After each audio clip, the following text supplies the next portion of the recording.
Good morning po sa ating lahat. Ngayon po ay pinagpala tayo ng ating preacher for this morning. He is Reverend Jeremiah L. Hangad. Right, Hangad. Okay. He was raised in a local UMC congregation named Himaya UMC in Plaridel, Misamis Occidental in Mindanao. He went on to serve God in a wider capacity at UMC churches in Mindanao. More than 2 decades ago, Pastor and few others, by God's providence, were led to foresee in advance the trend of spiritual decline or moral deterioration of the UMC denomination. What's happening nowadays is just an actual fulfillment of what they have predicted back then. Pastor Hangad taught at Mindanao State University main campus during his last 6 years in Mindanao. He has a master's degree in education at Philippine Christian University, Dasmariñas City campus. And at present, he is teaching at Cavite State University, Cavite City campus. He is actively standing up for local churches that have disaffiliated from the UMC through his platform of influence via the Methodism Movement Worldwide Community. This year marks his 28th year in gospel ministry. His overarching principle all these years as a messenger or servant of God is that his preaching should be founded on the Word of God and focused on Christ. He is minister at Herald of Grace Covenant Bible Church. Actually, he is joined with the gentlemen in front here from the church. So they are joining us in our worship. Reverend Hangad is married to Sister Mary Joy Damgo Hangad, the niece of the late Deaconess Josefina Gracia Damgo. They are blessed with 2 children, namely Hannah Grace and James Russell Lowell. They live in Dasmariñas, Cavite. Brothers and sisters, let's welcome the Reverend Jeremiah L. Hangad.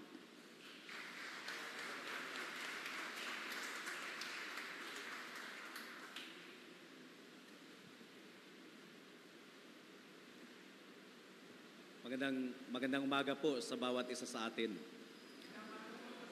Talagang kagalakan po natin na makasama ang mga kapatiran dito sa St. John Methodist Church of Cubao. And when we received the invitation some 3 or 4 weeks ago, our church has not stopped praying for St. John Methodist Church of Cubao rather.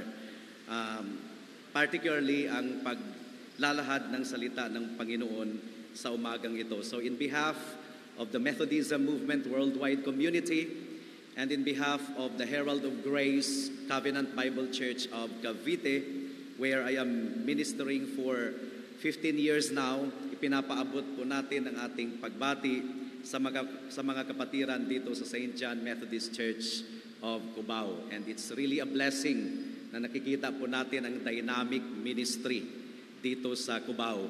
And it's really a blessing that you have taken the bold step to stand up for the Lord Jesus Christ no matter what. When we are called to be loyal to anyone else, it should be loyalty to Christ alone and in His Word. Loyalty to the authority of the Word of God. Submission to the authority of the King of Kings and the Lord of Lords. We don't have any right to modify the Word of God. It should not be the Bible that should adjust to the demand and dictates of the church, but it should be the church that should submit to the authority of the Word of God. And we have to be firm on that. Para sa pagbubulay-bulay po ng salita ng Panginoon sa umagang ito, I will be reading once again the text na binasa kanina ni Pastor, Matthew chapter 9, verse 10 hanggang sa 13, dahil ito po ang binigay sa akin. Ang sabi po dito, habang si Jesus ay naglalakad mula roon, nakita niya ang isang tao na tinatawag na Mateo na nakaupo sa tanggapan ng buwis. Sinabi niya sa kanya, sumunod ka sa akin. At siya ay tumayo at sumunod sa kanya. Habang nakaupo siya sa may hapagkainan sa bahay, dumating ang maraming maniningil ng buwis at mga makasalanan at umupong kasalo ni Jesus at ng kaniyang mga alagad. Nang makita ito ng mga Fariseo, sinabi nila sa kaniyang mga alagad, bakit nakikisalo ang inyong guro sa mga maniningil ng buwis at mga makasalanan? Ngunit nang marinig ito, ay sinabi niya, ang mga walang sakit ay hindi nangangailangan ng manggagamot, kundi ang mga may sakit. Kaya humayo kayo at pag-aralan ninyo kung ano ang kahulugan nito. Habag ang ibig ko at hindi handog, sapagkat hindi ako pumarito upang tawagin ang mga matuwid, kundi ang mga makasalanan. And I will be reading part of the lectionary, verse 18 to 26, later on in the meditation of the Word of God. Maraming mga Pilipino po, marami pong mga kababayan po natin, ang ini-ignore lang nila at binabaliwala lang ang mga iniindang na sakit sa katawan. Siguro natatakot na magpa-check up at baka kung ano-ano na po ang resulta, or marahil wala talagang pampa-check up man lamang. So they ignore their physical pains and discomforts, and we sympathize kung ganun po ang kalagayan ng isang tao. Ako man din ay guilty din sa maraming pagkakataon. And usually, dinidismiss natin ang ating nararamdaman sa ating katawan bilang kabag lang marahil or pilay lang marahil at tayo po ay nagpapahilot. But when the pain is already unbearable, hindi na natin makayanan ang pain, that's the time na makapag-decide na ang isang tao na mag-seek ng medical advice. At merong disadvantage yan many times sapagkat malubha na pala ang karamdaman. Kung nagpa-check up lang sana ng maaga, ay na-detect na sana ang nararamdaman or tunay na kalagayan. For example, meron tayong back injury. So, dinidismiss lang natin as ordinaryong muscle pain lang siguro or muscle cramp. But if that back injury has already lasted for weeks and months, that's the time that you begin to be worried. And because we love life and comfort, it's just normal for us to seek physical healing. Normal lang sa atin na magpa-check up. Ito po ang ginawa ng babae sa pagpapatuloy po ng Matthew chapter 9. Meron po siyang discharge.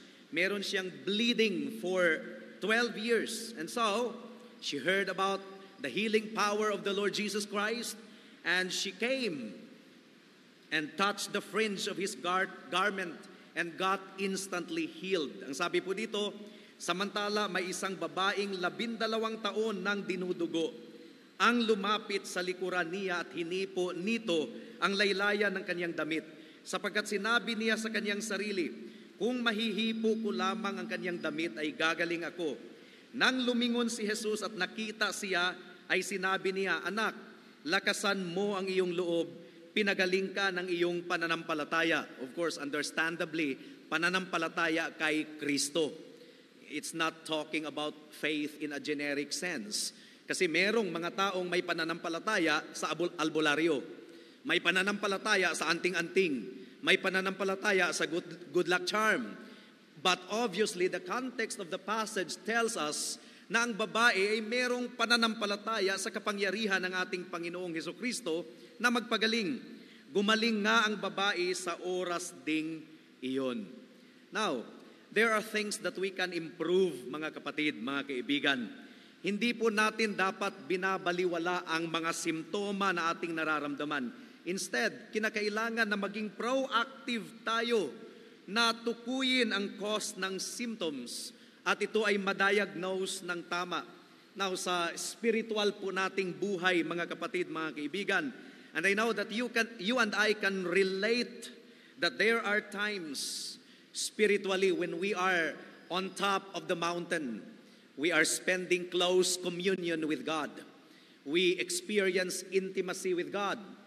But there are times that when we are down the valley, ang ating prayer life ay matamlay. Nagtatamad tayo sa pagbuklat ng salita ng Panginoon.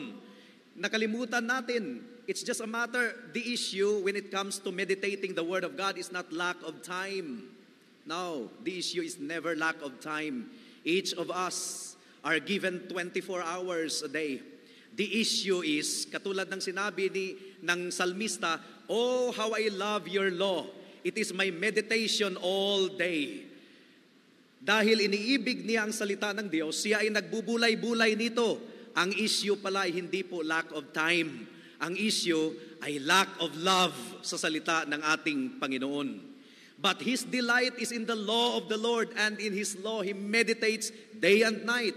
Because David delighted in the law of God, it follows that he was diligent in opening up his Bible and meditating on it day and night. Now, there are times na ang ating spiritual life ay matabang, matamlay. We are down the valley. And you and I can relate to that. And most of the time, pag nangyayari na yung mga simptomas na yan, ay kinakailangang pansinin po natin yan dahil kung magtuloy-tuloy yan, baka po tayo ay mapalayo sa ating Panginoon. Nakuha po natin, symptoms should not be ignored when it comes to physical ailment. Spiritual symptoms should not be ignored. Are you in a condition wherein you don't have passion for the Word of God? You don't have passion to pray. You don't have passion to talk about the glory of God. But when it comes to showbiz personalities, when it comes to business and other financial ventures, we are so glittering in our eyes to talk about Him. That is an indication of spiritual decline. At kung yan ay hindi natin papansinin, at kung hindi tayo magpursige na manumbalik sa ating Panginoon, kung hindi natin naunawaan ang ating kalagayan, hindi tayo manunumbalik sa ating Panginoon. There is a necessity of seeing the need. Ang konteksto po ng ating teksto sa umagang ito, ang ating Panginoon ay nakisalo po sa mga tax collectors. You see the authority of the Lord Jesus Christ? Here was Matthew. He was a tax collector. Mahal niya ang pera. Iniibig niya ang pera. But when the Lord Jesus Christ passed by him, by the command of the authority of the King of Kings and the Lord of Lords, sinabi lang niya kay Matthew, "Follow me." And Matthew stood up. Iniwan niya ang pera na kanyang inibig, and he followed the Lord Jesus Christ. He experienced the saving grace and saving power of the Lord Jesus Christ. And so, because of his experience, he invited fellow tax and collectors with him. So he became an indirect evangelist. Probably Matthew during this time wasn't that competent in proclaiming the Word of God, but he could invite his fellows. You also may not be that equipped right now to verbally proclaim the gospel, but you can invite friends sa mga pagtitipon po natin upang makapakinig ng pangangaral ng Ebanghelyo. We can do so many things to advance the kingdom of God, and we can do so many things to make the church of the Lord Jesus Christ grow, to make St. John Methodist Church of Cubao grow even more by proactively inviting friends and family members and office mates na maaring hindi pa nakakilala sa ating Panginoong Hesukristo. And so we fulfill the Great Commission. We are not passive. Passivity should be absent in the kingdom of God. We are serving the King of Kings and the Lord of Lords. And our Lord deserves our active service and active worship, mga kapatid, mga kaibigan. And so, habang ang ating Panginoon ay nakaupo, ay talagang ang mga iskriba at pariseyo na wala na pong ibang ginagawa kundi manghanap ng butas sa ating Panginoon in a very sarcastic and belittling way. Self-righteous. Sinabi nila sa mga alagad ng ating Panginoon, bakit ang inyong master ay nakikisalo sa mga makasalanan? You see the self-righteousness dominant in the heart and mind of the Pharisees. At nung marinig ito ng ating Panginoong Hesus, ang sabi po niya sa verse 12, ngunit nang marinig niya ito ay sinabi niya, ang mga walang sakit ay hindi nangangailangan ng manggagamot, kundi ang may sakit. Ano po ang nakikita natin dito, mga kapatid, mga kaibigan? We see here the very, very basic principle. At ano po itong basic principle? That before a person is to be saved, bago pa matanggap ng isang tao ang biyaya ng kaligtasan, he must be shown that he has a need. Bago ang tao ay lumapit sa doktor, dapat naunawaan niya ang kaniyang pangangailangan. Dapat napansin niya ang sintomas ng kaniyang karamdaman.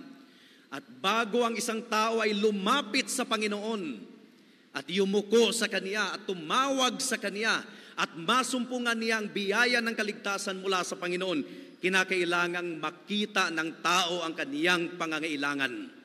Kinakailangang makita niya na siya ay makasalanan. Kinakailangang makita niya na hindi po niya masusumpungan sa ibang bagay ang kanyang pangangailangan, kundi sa ating Panginoong Hesukristo lamang. Sa parihong unbelievers, wala pa kay Kristo, at saka sa mananampalataya na katulad natin, kailangan po natin ang ating Panginoon. Ang biyaya na ating kinakailangan sa pagpapatuloy natin sa ating Christian journey ay nanggagaling lamang sa ating Panginoong Hesukristo. But we must see our need first. Pero meron bang araw na hindi natin kailangan ng ating Panginoon? Meron bang moment na hindi natin kailangan ng ating Panginoon? Oh, 1 second apart from the grace of God, we will fall. And that is why when we see our utter dependence upon the Lord Jesus Christ at all times, it's inevitable also that at all times, we will depend upon Him. We will walk closely with Him. Meron pong tatlong bahagi ang ating pag-aaral sa umagang ito, mga kapatid, mga kaibigan. Kinakailangan po nating malaman ang mga spiritual needs, basic spiritual needs ng bawat isa sa atin. Kung ikaw ay wala pa kay Kristo, hanggang ngayon, hindi mo pa nasumpungan ang kaligtasan. Hindi natin maisasantabi. Maaring merong kasama natin dito na for how many years nang uma-attend ng worship ay very blurred pa sa kanya ang kaligtasan, papaanong ang mga makasalanan ay maligtas. Nawa po ay kausapin kayo ng banal na Espiritu sa umagang ito. Para sa mga kapatiran na nanlalamig, nananamlay, nawa po ay abutin kayo ng banal na Espiritu sa umagang ito. At para sa pangkalahatan na maalab ng naglilingkod sa ating Panginoon, nawa po ay makita natin ang ating dependence on the Lord Jesus Christ moment by moment. Because unless we see our need, we will never come to the Lord Jesus Christ. We have to see our need. So ano po yung mga basic needs ng bawat isa sa atin spiritually?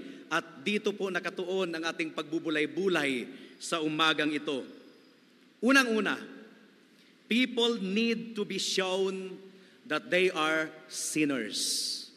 The gospel means good news. Pero hindi po tatanggapin ng isang tao ang good news kung hindi niya malaman ang bad news. For example, sasabihin ko sa iyo, oy, good news. May libreng gamot ng ulcer, pinamimigay doon sa City Hall. Hindi yan good news para sa iyo. Wala ka namang ulcer Hindi yan good news para sa iyo. When we proclaim the gospel, when we proclaim the good news, we do not go directly to the good news. We endeavor to make the people understand the bad news, their problem, their true condition, na dapat nilang maunawaan to the point na magmadali silang tumakbo papunta sa ating Panginoong Hesukristo. Unless a person knows that he is a sinner, na sa harap ng Panginoon, siya po ay dalisay, banal, banal, banal, Habakuk 1:13, at hindi niya kayang tumitig sa kasalanan nang hindi nag-aalab ang galit sa kanyang puso. At hanggat hindi malaman ng isang tao na siya ay nasa ilalim ng puot at galit ng Diyos at kailangan niyang ma-reconcile sa ating Panginoon, that person will never come to the Lord Jesus Christ. He doesn't feel sick. He doesn't understand his need. He doesn't need a doctor. So the church, St. John Methodist Church of Cubao, and all faithful churches all over the world should not be ashamed to proclaim the real need of people. We should not be afraid to proclaim the real problem of people, and that is the problem of sin. Unang-una, hindi ito yung tipong ipakita natin sa mga tao na sila ay makasalanan, and then ang tugon ng mga tao, totoo, ako ay makasalanan. Lahat naman tayo ay makasalanan eh. Sino bang hindi makasalanan sa atin? That's not what we are talking about. What we are talking about is ang Diyos ay banal, banal, banal. Tayo ay makasalanan. Parang palo, sebo yan, Romans 3:23, for all have sinned and fall short of the glory of God. Yung naglalaro ka ng palo, sebo sa sobrang dulas ng kawayan, kahit magsusumikap ka na abutin yung taas ng dulo, tuktok ng palo, sebo, talagang mag-slide down ka, hindi mo kayang abutin iyo. Mas mahigit pa sa palo sebo, kasi sa palo sebo mayroon pa rin nananalo eh. Pero ang kaluwalhatian ng Diyos, ang kaharian ng Diyos, ang kaligtasan, hindi po natin ito makakamtan sa ating sariling pagsusumikap. Our good works can never save us. Kahit magsusumikap tayong magpakabait, active tayo sa church, active tayo sa gawain ng iglesia, for all have sinned and fall short of the glory of God. Ang requirement ng Panginoon ay hindi po 95% righteousness, it is 100% righteousness. And that makes all of us bagsak sa harapan ng ating Panginoon. So we have a need. We need to be shown that we are sinners. People need to be shown their problem when we evangelize, when we proclaim the gospel. First, they are spiritually blind. We were blind before. Kaya nga kinakanta natin, Amazing Grace, how sweet the sound that saved a wretch like me. I once was lost, but now I'm found. Was blind, but now I see.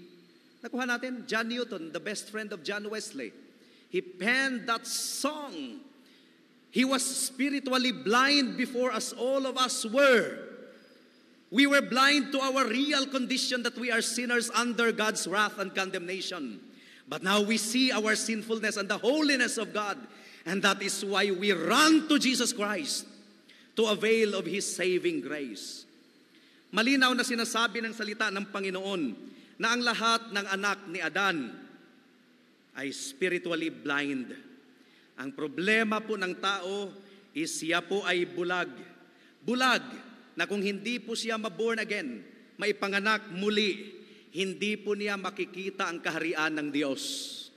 Ang nakakita niya, panghanap buhay, kailangan niya sa pera, kailangan niya sa kalusugan, ang aspiration niya sa kanyang buhay, hanggang sa mga bagay lamang dito sa mundo.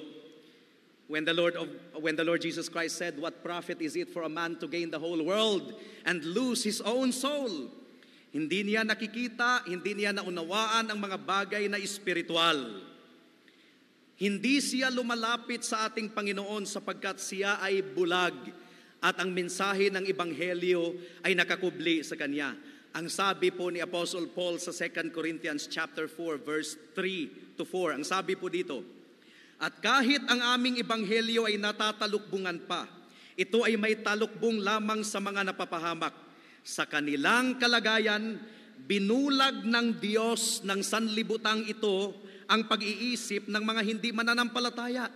Aktibo palang kumikilos si Satanas upang huwag nilang makita ang liwanag ng Ebanghelyo ng kaluwalhatian ni Kristo na siyang larawan ng Diyos. Kayo naman po ay nakapuntang Tagaytay na, no? Sa amin doon sa Cavite. Maganda ang Tagaytay. Maganda, no? Pero ang bulag ay hindi nakaka-appreciate sa magandang tanawin ng Tagaytay. Hindi talaga niya na-appreciate ang magandang tanawin sa Tagaytay or sa Baguio or sa Boracay or sa Palawan. Despite the superlative descriptions that we will use to describe those places, a blind person cannot just appreciate the beauty of a certain place. Maganda naman ang boses ni Martin Rivera, no? Ni Jose Marichan. Pero ang bingi po ay hindi talaga nakaka-appreciate. Maganda ang boses kanina ng choir. Salamat sa Panginoon, purihin ang Diyos. Pero ang bingi, ang spiritually deaf, ang bingi ay hindi talaga makaka-appreciate ng ganda ng musika. Ganun po ang isang tao. Ipakita natin sa Kanya ang kagandahan ng ating Panginoong Jesucristo. Sabihin natin sa Kanya ang kaluwalhatian ng Diyos, pero hindi niya ito nakikita. Hindi niya ito naririnig. All that He hears is the sound wave of our voice, but not the beauty of the splendor of the Lord Jesus Christ. And what's His problem? The gospel is defective. Ang ating mensahe ay may depekto. No, the problem is siya ay bulag. Ang mga bagay patungkol sa Diyos, ayon pa kay Apostle Paul, ay kahangalan para sa Kanya. At kondisyon yan ng lahat ng mga tao dahil sa kasalanan. Lahat ng taong ipinanganak dito sa mundo ay ipinanganak sa kasalanan. Ipinaglilihi tayo sa kasalanan, ipinanganak tayo sa kasalanan. And ayon pa sa Psalm chapter 58 verse 3, sa sinapupunan pa lang ng ating nanay, tayo po ay nag-umpisa ng magsinungaling. Ang bata, hindi na kailangang turuan niyang magsinungaling. Expert na yan. Bilang patunay, meron pong experiment, kuya, sa kaniyang research. Ang kaniyang bunsong kapatid, ang kaniyang ginawang participant sa kaniyang research, pero hindi alam ng kaniyang bunsong kapatid. Bumili siya ng masarap na chocolate cake, nilapag niya sa table, at sinabi niya sa kaniyang bunsong kapatid, huwag mong kainin ang cake ha, huwag mong kainin, papaluin kita pagkakainin mo ito. Pero hindi alam ng bata na mayroong CCTV camera na nakalagay. Lalabas lang si kuya mula sa kwarto ha, huwag mong kainin ang cake. Opo kuya, bantayan mo, baka langawin. Lumabas ang kuya. Merong CCTV camera. Ang bata talagang hindi siya, gumanon siya sa cake ko. Ayaw niyang tumitig sa cake hanggang sa gumanon siya. Uy, hanggang sa ginano ng bata yung cake ko. Nasarapan siya, pero pagtingin niya sa cake, na-deform ang kabila. So yung kabila naman, ginanya niya, merong sense of symmetry ang bata. Hanggang sa kinalaunan, napasarap na siya sa cake, pumasok si kuya at sinabing, kinain mo ang cake. Anong sabi ng bata? Hindi po, harap-harapang pagsisinungaling. Ang bata po hindi na kailangang turuang magsinungaling. Expert na sila sa pagsisinungaling. Ang mga anak po natin ay hindi na kailangang turuan pang magsabing ayoko. Expert na silang magsabing ayoko. Ang mga bata ay hindi na kailangang turuan pang mangaway. Expert na po silang palaaway. Now, kung ang banal na espiritu ay hindi po buksan ang mata ng mga tao, hindi po sila lalapit kay Kristo upang maligtas. Totoo, ang Iglesia, ang St. John Methodist Church of Cubao, ay hindi dapat tumigil sa ating pagpapagal to preach the gospel everywhere, to every creature. And that is why nabibless tayo dahil meron kayong Muntalban mission. We are following St. John Methodist Church of Cubao in Cavite, and we are praying for your ministries. So natutuwa po tayo. Kinakailangang ibigay natin ang ating sarili sa paglalahad ng Ebanghelyo, sa evangelism, sa witnessing, at ma-fulfill po natin ang Great Commission ng ating Panginoong Hesus. Pero hindi po natin kayang iligtas ang sino man. Hindi natin kayang tanggalin ang kaliskis ng kanilang mga mata. Hindi natin kayang pagalingin ang kanilang spiritual blindness. Ang lahat ng ating pagpapagal, ang lahat ng ating maalab na paglilingkod, kung wala ang pagkilos ng banal na espiritu, ay hindi po magkakabunga. And so, while we labor, we lift up the banner of the Lord Jesus Christ, and we depend upon the power of the Holy Spirit to make our labors fruitful. Not by might nor by power, but by my Spirit, says the Lord. Lahat ng tricks, lahat ng gimmicks natin, lahat ng bonggang mga facilities ay walang kabuluhan. Lahat ng ating mga professional marketing strategy, kung ang kabulagan ng mga tao ay hindi po matatanggal hanggang sa ang banal na espiritu ay kumilos, ang bulag ay mananatiling bulag. Tanging ang banal na espiritu lamang ang makapagdadala sa isang makasalanan tungo sa ating Panginoong Hesukristo. And that is why we celebrated the Pentecost Sunday 2 Sundays ago. And this is the second Sunday after the Pentecost. Only God the Father can draw men to Christ. John chapter 6 verse 44. Walang taong makakalapit sa akin malibang ilapit siya ng Ama na nagsugo sa akin, at siya ay muli kong bubuhayin sa huling araw. Hindi po lalapit ang tao kay Kristo sa kanilang sariling accord, sapagkat bulag sila sa kanilang tunay na kalagayan at hindi nila nauunawaan ang kanilang pangangailangan kay Kristo. Hindi po naunawaan ng natural men na sila ay masama at galit ang Panginoon sa makasalanan everyday. Psalm chapter 7 verse 11. Hindi nila nauunawaan ang karumihan ng kanilang puso. They cannot understand that salvation is by the blood of Jesus Christ alone and by His righteousness alone. Mga kapatid, mga kaibigan, ang preaching ng cross ay kahangalan para sa kanila. Ang mga katotohanan ng Ebanghelyo ay maipapahayag lamang sa kanilang puso sa pamamagitan ng pagkilos ng banal na Espiritu. We preach, yes, and we should be passionate in our preaching, but we must wait upon the Spirit to convict and convert. Maliban pa sa ang tao ay bulag spiritually, ito mas malala ang language ng Ephesians chapter 2 verse 1 hanggang sa verse 5. Dahil hindi lang pala tayo bulag spiritually, tayo ay patay spiritually. Meron pong kabaong at meron pong bangkay sa loob ng kabaong. Meron kang bit-bit na burger and fries and Coke. Alukin mo yung patay. Sasabihin mo sa kanya, oh, ang sarap ng burger, oh, sarap ng fries. Coke, gusto mo? 1,000,000 mong sabihin ang salita na yan. Hindi tutugon yan kasi nga patay. Ang kaluluwa ng isang tao na wala pa kay Kristo. Ipakita mo man sa kanya ang kagandahan at kaluwalhatian ng ating Panginoong Hesukristo. Walang tugon. Mananatiling matigas ang puso dahil po ay patay. That's not my language. That's the language of the Apostle Paul. In Ephesians chapter 2, verse 1 hanggang sa verse 5. Ang sabi po dito, kayo nooy mga patay sa inyong mga pagsalangsang at mga kasalanan, na dati ninyong nilakaran ayon sa lakad ng sanlibutang ito, ayon sa pinuno ng kapangyarihan ng himpapawid ng Espiritu, na ngayon ay gumagawa sa mga anak ng pagsuway. Tayong lahat ay dating nabuhay sa gitna ng mga ito, sa mga pagnanasa ng laman na ating ginagawa ang mga nais ng laman at ng pag-iisip, at tayo nooy katutubong mga anak ng kapuutan, gaya naman ng mga iba.